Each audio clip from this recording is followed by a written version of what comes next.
Good morning. Welcome back to the channel. We're looking at an older version T3 and we got a complaint of a motor. So the motor was taken apart slightly and I'm trying to get a date on there, 8/14. So looking at the motor condition, I'm looking at the commutator, which is right inside here, the copper.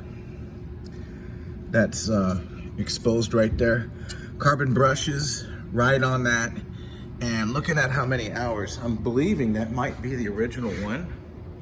These can last anywhere, up to 1,000 hours according to Tennant, but this one's lasts a little bit more. That's if this is the one that's the original. It could possibly be, hard to say. So it actually pulled the charger down, and I'm probably gonna write this off, but I can recondition the motor to see if they can get some more time out of it. But once it stops operating, and we look at the condition of the commutator, it doesn't matter whether you put new carbon brushes. Carbon brushes go in here. The most important part of the motor, functionality-wise, is the commutator inside there. So I'm going to be taking a look at a few things. Squeegee, I already had to talk to them about leaving the deck pressure lever down the minimum. Also, we'll be checking the hoses, gaskets, things of that nature. They got the trap. Not a bad machine, not too terribly bad, 2014. I'm gonna take a look down here. So now when it comes to removing their pad driver, it looks as though as their plunger. There's a plunger where a stop, you push a button down and it stops the brush plate from turning. There's a detent, there's a stop, and it allows you to take your pad driver off. That's completely missing, but getting that off or reinstalling a new one will almost be impossible at this point, because the brush plate is probably corroded onto and seized onto the motor shaft, and that will be some excessive labor to handle. So what I think they do is just take it off here, and they do it manually. So I'll point that out.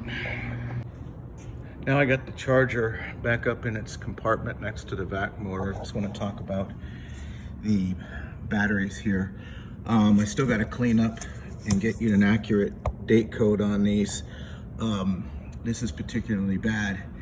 So when you do fill your batteries, say once a month, every 3 weeks to 5 weeks, anywhere in between, you want to make sure that these are clean. Look at all the corrosion there. It's gonna prevent the battery charger from charging effectively and giving you effective power to your devices while scrubbing.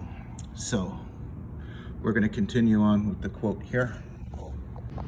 This is my battery testing setup. Looks like this has been charged recently, and we're over 24 volts and 25.2 to be exact.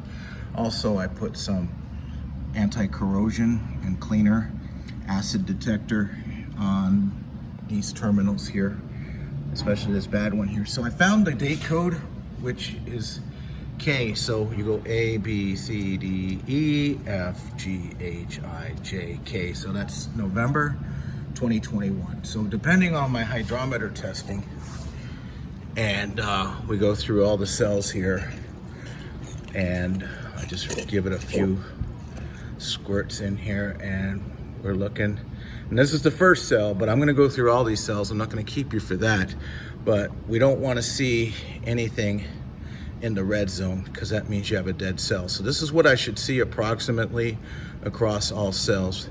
It's 1.300 is the maximum, but as these batteries age, we get down to, this one's about 1275 is what they call it, but it's actually 1.275 specific gravity acid to water ratio. So it looks pretty good so far, but I have yet to go through the rest of the cells. Okay, I found another issue with the chemical. It looks like they're adding more and more chemical on top of old chemical. So realistically, the chemical has to be flushed out. It's only good for about 24 hours and then it starts decaying, and that's what it's doing right now. I can't even see to the bottom of the tank to look at the filter. So you don't want to put decayed chemical on any flooring whatsoever. So 24 hours is the rule, and then you want to flush this out probably once every few weeks, just like when you're doing battery maintenance.